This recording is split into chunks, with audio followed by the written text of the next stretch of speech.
വിടണ്ടേ guys, വിടണ്ടേ. ഇവിടെ ആരും പിടിച്ചു വെച്ചിട്ടില്ല, ഇവിടെ കെട്ടിയിട്ടിരിക്കുകയാണ് ഗൈസ്. കാക്കശ്ശേരി ചേട്ടാ പണിത്തിരക്കിലാണോ? പറയൂ. കാക്കശ്ശേരിയുടെ കഴിഞ്ഞ വ്ളോഗ് ഭയങ്കര വിപ്ലവമായിട്ടുണ്ട് കേട്ടോ. വിപ്ലവമായിട്ടുണ്ട്. മലയാളികൾ, കാനഡയിലെ മലയാളികൾ കുഷ്മന്മാരാന്ന് ജെഫ് പറഞ്ഞില്ലേ? ഞാൻ വിചാരിച്ചു ഫുൾ ആൾക്കാർ ജെഫിനെ ചീത്ത വിളിക്കുന്നു. തുരുതുരാന്നായിരുന്നു ഇൻസ്റ്റാഗ്രാമിൽ മെസ്സേജ് വന്നത്. ജെഫിൻ ചേട്ടൻ പറഞ്ഞത് 100% ശരിയാണ് എന്ന് പറഞ്ഞുകൊണ്ട്, അല്ല പൂർണ്ണമായും അംഗീകരിക്കുന്നു എന്ന് പറഞ്ഞിട്ട്. നല്ലവരുണ്ട്, ആൾക്കാരെ കണ്ടു. ഇപ്പൊ നമ്മുടെ ഷോമി ചേട്ടനെ പോലത്തെ ആൾക്കാര് റയറാണ്. ഷോമി ചേട്ടൻ അവരെടുത്ത് പറയാൻ പറയുന്നില്ല, അവര് നമ്മളെ ഹെൽപ്പ് ചെയ്തു. അവരുടെ ആ ഒരു മനസ്സിനെ മുതലെടുക്കുന്ന ആൾക്കാരുണ്ട്, എടുത്തവരുണ്ട്, തിരിഞ്ഞു നോക്കാത്ത ആൾക്കാരുണ്ട്. അപ്പൊ നമുക്ക് അങ്ങനെയല്ല, നമുക്ക് അവരൊരു നല്ലൊരു എക്സാമ്പിൾ ആണ് അങ്ങനത്തെ ആൾക്കാര്. അത് വളരെ റെയറാണ് എന്നാണ് ഞാൻ ഉദ്ദേശിച്ചത്.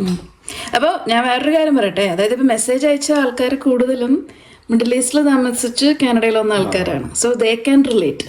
നാട്ടിൽ നിന്ന് വന്നവരാരും മെസ്സേജ് അയച്ചിട്ടില്ല എനിക്ക്. നീ ഇത്ര ചിന്തിച്ചാൽ ഇതേ സമയം ഇതേപോലെ തന്നെയാണ് നമ്മൾ ഓസ്ട്രേലിയ പോയതും. ഓസ്ട്രേലിയ എന്തായിരുന്നു, നമുക്ക് യു എയിലും ഖത്തറിലും കിട്ടിയിരുന്ന ആ ഒരു മലയാളി കൂട്ടായ്മയുടെ ഒരു ഫീൽ ഉണ്ടായിരുന്നു. അതായത് അവർക്കും ഹെൽപ്പിംഗ് മെന്റാലിറ്റി ഉണ്ടായിരുന്നു. അത് ഓഫ് കോഴ്സ്. ഇപ്പൊ നമ്മുടെ ബിനു ചേച്ചി ഇപ്പോഴും കോണ്ടാക്ട് ഉണ്ട്. 10 വർഷമായി നമ്മളോട്. അതെ, എനിക്ക് ഫുഡ് എല്ലാം കൊണ്ടുവന്ന് തന്നു. പ്രഗ്നന്റ് ആയിരുന്ന സമയത്ത്, ആ സമയത്ത് ഫുഡ് കൊണ്ടു തന്നു. മീൻസ് പലരും അച്ഛന്മാര്, മീൻസ് പള്ളിയച്ഛന്മാര്, അവിടുത്തെ ഗ്യാങ്, നമ്മുടെ റിലേറ്റീവ്സ് ആണെങ്കിലും ഭയങ്കര കെയറും ഒക്കെ. നമ്മള് ശരിക്കും പറഞ്ഞ ഒരു ഗൾഫിൽ എങ്ങനെയായിരുന്നു മിഡിൽ ഈസ്റ്റിൽ ഉണ്ടായിരുന്ന ആ ഒരു ഫീലായിരുന്നു, ആ ഒരു കൂട്ടായ്മയായിരുന്നു ഓസ്ട്രേലിയയിൽ. പക്ഷെ ഇവിടെ വന്നപ്പോ പിന്നെ വേറൊരു കാര്യം, എല്ലാരും നല്ല കമന്റിൽ നിങ്ങൾ കണ്ടു കാണും. കുറച്ചുപേര് പറഞ്ഞ് നിങ്ങൾക്ക് പ്രൊവിൻസ് മാറിക്കൂടെ. അതുപോലെ BC-യിലുള്ള ഒരു മെസ്സേജ് അയച്ചിട്ടുണ്ടായിരുന്നു, ആൽബർട്ടിലുള്ള ഒരു മെസ്സേജ് അയച്ചിട്ടുണ്ടായിരുന്നു. അവർ കിച്ചൺ റൂമിൽ അങ്ങോട്ട് മാറി ലൈഫ് ഇസ് ബെറ്റർ നോ എന്ന് പറഞ്ഞിട്ട്. സോ അത് ബേസ് ആയിട്ട് ജെഫ് എന്താ തീരുമാനിക്കണേ? ഞാൻ പറഞ്ഞില്ല, ഇപ്പോ ഇത് കാൽഗറിക്ക് മൂവ് ചെയ്യാം. അറ്റ്ലീസ്റ്റ് കുറച്ചെങ്കിലും നമുക്ക് ടാക്സ് കുറച്ച് കിട്ടും എന്നുള്ളൊരു, കുറച്ച് കുറഞ്ഞു കിട്ടും എന്നുള്ളൊരു പ്രതീക്ഷ. പക്ഷെ വാൻകൂവറിലേക്കൊന്നും ഞാൻ മൂവ് ചെയ്യില്ല. പലരും പറയുന്നത് വാൻകൂവറിലേക്ക് അല്ലെങ്കിൽ BC-യിലേക്ക് മൂവ് ചെയ്യും, അവിടെ നല്ല ക്ലൈമറ്റ് ആണെന്നുള്ളതാണ്. പക്ഷെ ക്ലൈമറ്റ് കൊണ്ട് മാത്രം കാര്യമില്ല, എക്സ്പെൻസ് ഒണ്ടാരേക്കാളും കൂടുതലാണ്.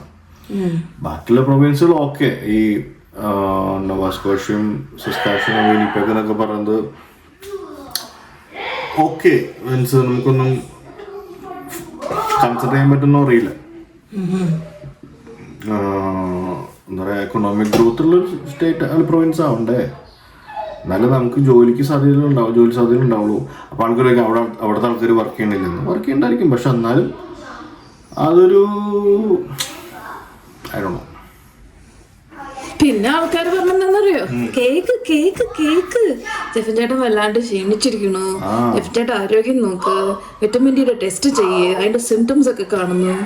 ബാംഗ്ലൂരിൽ സൗദിന്ന് വന്ന പിന്നെ ഭയങ്കര ക്ഷീണമാണ്. എന്താ പിന്നെ ഒരാളെ വിശേഷിക്കണു, ജെഫിന് ഗൾഫിലാണ് ഭാവി, അതിനെന്തിനാ ഇവിടെ നിർത്തിയേക്കുന്നേ? ഞാനെന്താ ഇതിനെ പിടിച്ച് നിർത്തിയേക്ക? ഞാനാര്? വിടണ്ടേ ഗൈസ്, വിടണ്ടേ. ഇവിടെ ആരും പിടിച്ചു വെച്ചിട്ടില്ല, ഇവിടെ കെട്ടിയിട്ടിരിക്കുകയാണ് ഗൈസ്. സത്യം പറഞ്ഞോ, ജെഫിനായിട്ട് തന്നെ കുട്ടികളെ മിസ് ചെയ്യണു, ഭാര്യനെ മിസ് ചെയ്യണു എന്നൊക്കെ പറഞ്ഞിട്ട് വന്നേ. ഞാൻ ടിക്കറ്റ് നോക്കണ നാട്ടിലേക്കുള്ളത് വളരെ ചീപ്പല്ലേ? ഡിസംബറിൽ വളരെ ചീപ്പ്. 4 പേർക്ക് നാട്ടിൽ പോകാൻ എത്രയാവും?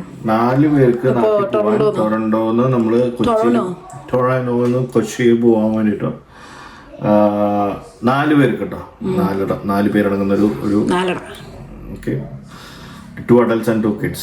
അതിന് വരുന്നത് $11,000 ആണ് Etihad.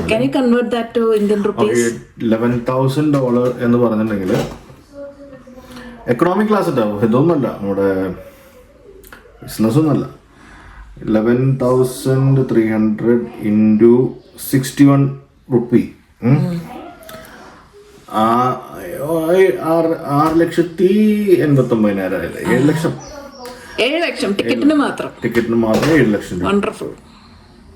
And that will be like one person's full salary and another person's 80% salary. Depends on how much salary you are getting. അതുണ്ട്. അല്ലെങ്കിൽ ചിലർ എടുക്കുമ്പോൾ 2 പേരുടെയും സാലറി. കാരണം സാധാരണ US കുറഞ്ഞ് കിട്ടാറുണ്ടായിരുന്നു, പക്ഷെ US ഇപ്പോൾ കുറഞ്ഞ് കാണിക്കുന്നില്ല. മേ ബി അറിയില്ല, കാരണം കഴിഞ്ഞ പ്രാവശ്യമൊക്കെ ക്രിസ്മസ് സമയത്തൊക്കെ US സൈഡിൽ നിന്ന് കുറഞ്ഞ് വരാണ്ടായിരുന്നു. ഇപ്പോൾ ഈ വാറിന്റെ വല്ല ഇഷ്യൂസ് ആണോന്ന് അറിയില്ല, അവിടെ റേറ്റ് കൂട്ടിയിട്ടേക്കണം. യൂഷ്വലി ഇത്ര റേറ്റ് വരാറുണ്ട്? അത് ഈ വർഷമാണ് അത്രയും കൂടുതൽ? അല്ല, 8, 9 ഒക്കെ വരാറുണ്ട്, 10 വരാറുണ്ട്. ചില സമയത്ത് ഈ 12 ഒക്കെ കാണിക്കാറുണ്ട്. അപ്പോൾ 12 എന്ന് പറഞ്ഞിട്ടുണ്ടെങ്കിൽ ഡിവൈഡഡ് ബൈ ഡിവൈഡഡ് ബൈ 4 എന്ന് പറഞ്ഞാൽ എത്രയായി? Almost 3,000, almost nearer to $3,000 per head. പിന്നെ നാട്ടിൽ പോയുള്ള അവിടുത്തെ ചെലവ് ഓക്കെ, നമ്മളൊന്നും ചെയ്യാൻ പറ്റില്ല. അതിപ്പോൾ ഇങ്ങനെ ആയാലും നമ്മൾ ചെലവെടുത്തേ പറ്റുള്ളൂ. ആ സമയത്ത് നമ്മൾ ഗൾഫിലായിരുന്നെങ്കിലോ പോട്ടെ, നമ്മൾ US ആയിരുന്നെങ്കിൽ പോലും കുറച്ചുകൂടി കുറഞ്ഞു കിട്ടേ. അപ്പോൾ ഞാൻ ഷിക്കാഗോ നോക്കേണ്ടത് നമുക്കൊരു 7 മണിക്കൂർ ഓടിച്ച് എത്താവുന്ന സ്ഥലങ്ങളൊക്കെയാണ്. Chicago, New York, Manhattan, JFK, Buffalo ഒക്കെ ഇവിടുന്ന് 2.5 മണിക്കൂർ മുന്നേ അവിടുന്ന് പോയിട്ടുള്ളതാണ്, ഇവിടും വന്നിട്ടുള്ളതാണ്. പിന്നെ JFK, ന്യൂയോർക്ക്, അതൊക്കെ ഒരു 7-8 മണിക്കൂർ നമുക്ക് വണ്ടി ഓടിച്ചെത്താം. ഇതൊക്കെ കണ്ടാണ് ആൾക്കാർ നാട്ടിലേക്ക് പോണത് കുറവ്? അറിയില്ല, കുറവൊന്നുമില്ല, ആൾക്കാരൊക്കെ പോകുന്നുണ്ട്. ഗൾഫിൽ നമ്മളിപ്പോ ഒരു 3 പ്രാവശ്യമൊക്കെ, അല്ലെങ്കിൽ ഞാനൊക്കെ പോയിട്ടുണ്ട് എല്ലാ വർഷവും 3 പ്രാവശ്യം വീക്കെൻഡിലുകൾ പോയിട്ട് വന്നിട്ടുണ്ട്. വീക്കെൻഡ് അതായത് അന്നൊക്കെ വെള്ളി ശനിയായിരുന്നു ലീവ്. അപ്പോൾ വ്യാഴാഴ്ച വൈകുന്നേരം കുറച്ച് നേരത്തെ ഇറങ്ങും, 2 മണിക്കൂർ 3 മണിക്കൂർ നേരത്തെ ഇറങ്ങി എയർപോർട്ടിലെത്തും. പിന്നെ സൺഡേ മോർണിംഗ്, അതായത് സൺഡേ അവിടെ വർക്ക് സ്റ്റാർട്ട് ആവുന്ന ദിവസം സൺഡേ മോർണിംഗിൽ നമ്മൾ ജോയിൻ ചെയ്യുന്ന രീതിയിൽ, ഓഫീസിൽ ജോയിൻ ചെയ്യുന്ന രീതിയിൽ പോയിട്ട് വരും. കാരണം അതിന് ഗുണം എന്ന് പറയുന്നത് നമുക്ക് പോകുന്ന വെള്ളിയും ശനിയും വെള്ളിയാഴ്ച നാട്ടിൽ വർക്കിംഗ് ആണ്. അപ്പോൾ നാട്ടിൽ ചെല്ലുമ്പോൾ നമുക്കൊരു ഡോക്യുമെൻറ്റേഷനോ അങ്ങനത്തെ കാര്യങ്ങളൊക്കെ ചെയ്യാൻ എളുപ്പമായിട്ട് കഴിയുകയും ചെയ്യും. ശനിയാഴ്ച ദിവസം വിത്ത് ഫാമിലി ഒരു ചോറും ഭക്ഷണം ഒക്കെ കഴിച്ചിട്ട് ഫാദറിൻ്റെ മദറിൻ്റെയും കൂടെ സ്പെൻഡ് ചെയ്തതിന് ശേഷം തിരിച്ചു വരും. പക്ഷെ അത് ഇതർ നെഹി ഹാ, നമ്മൾ പോകാൻ തന്നെ 2 ദിവസം പിടിക്കും.